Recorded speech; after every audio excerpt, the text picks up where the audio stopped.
only on NBC5 News tonight.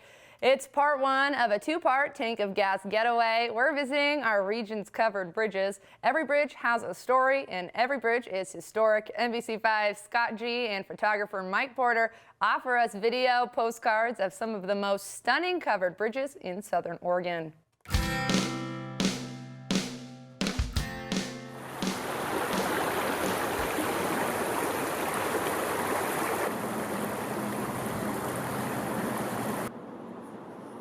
There are dozens and dozens of covered bridges in Southern Oregon.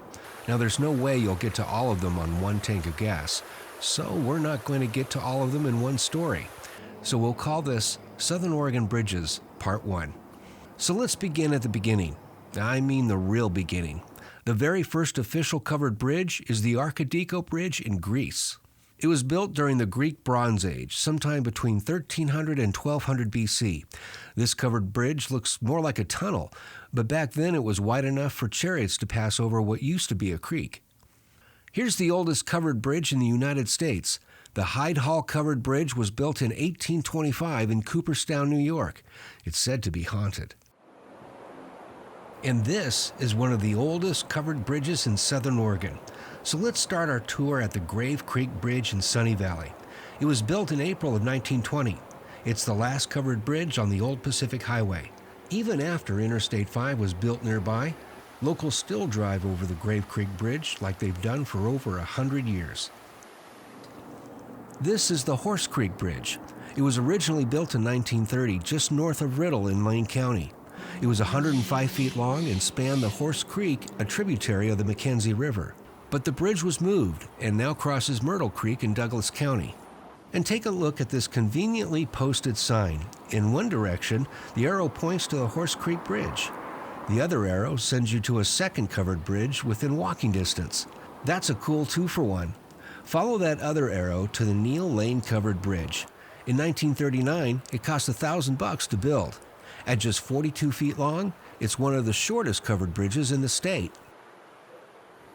Finally, welcome to the Milo Academy Bridge in Milo. Although it was built in 1920, the same year the Grave Creek Bridge was built, it was rebuilt in 1962, so it really doesn't count as one of the oldest.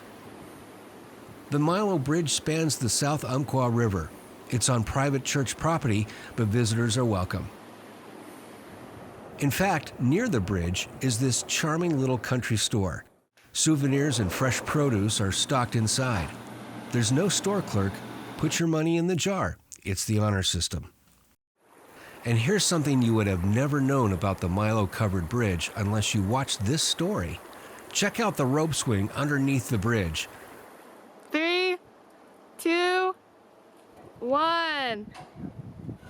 That's our photographer, Mike Porter, who couldn't resist a cool dunk in the Umpqua. There's a bit of history to be found at every covered bridge you visit.